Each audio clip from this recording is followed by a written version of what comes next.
Okay, we're gonna watch a video real quick. And some version of this comes up every single year from somewhere. I think it's worth talking about from a couple of different angles. It always comes up from angry Calvinists. It always comes up from angry Calvinists. Not us. It's not us. Which we're only kind of angry Calvinists. Anyway, we're gonna watch this video. I met you guys, right? We're critical Calvinists. There's a difference. Hey, you haven't met him. You can still be pretty optimistic about his disposition. Real nice. I appreciate that. You're welcome. Okay, I'm gonna play this video real quick, and we'll talk about it.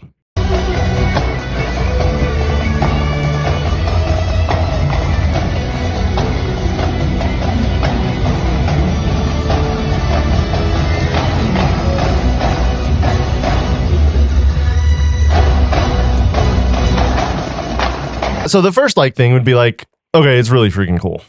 Oh, for sure. Well it's hard to deny how cool it is. For sure.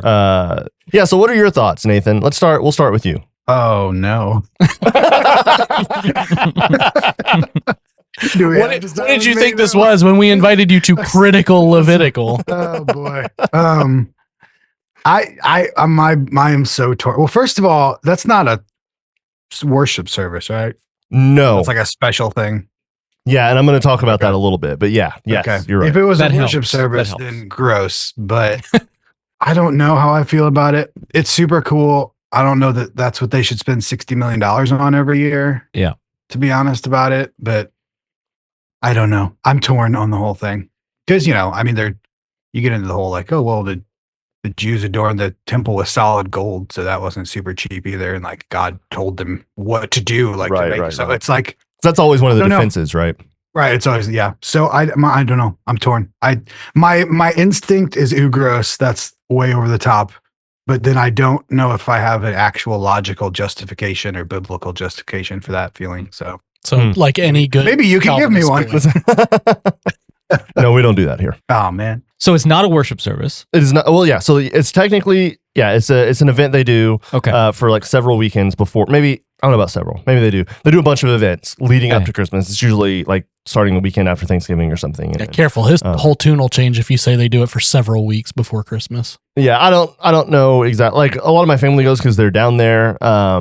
And so it's typically a Friday or Saturday event. They use it as an outreach event, right? See that, yeah, and all that to kind of bring people in. So then that's what I want to say is they're accomplishing their goal, which is to have a big production that brings a bunch of people into the church. So it's if that's what they're setting out to accomplish, then this event probably does that kind of thing. For sure. Having this type of stuff, this big showmanship, 100% does that. So I guess I assumed this was just a Christmas service or a Sunday service or something like that. So that does change a little bit. But no, yeah, I'm kind of with Nathan a little bit where I'm I want to hate it, but at the same time, okay, well, what's their goal? And they're accomplishing what their goal is, which is to bring people in. I think this just goes into the more attractional church versus non-model. Right. The attractional church model is still hugely present just because we're in the United States and everything has to be attractional.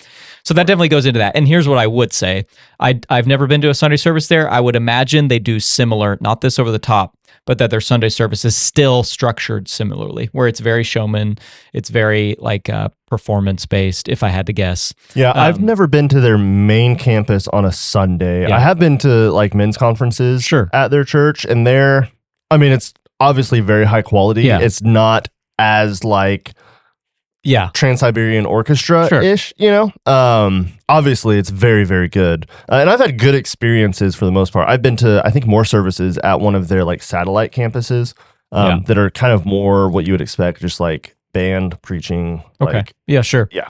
Well, it's again, I would just say it's what's your priority? Right. And I can't say what their priority is, but it's pretty easy to guess from something like that. Well, yeah, you don't get to be the largest church in the Baptist church in America without making that your goal. For sure. You don't accidentally have 10,000. How did these people show up? Yeah, for sure. Yeah. No, 100%. Yeah.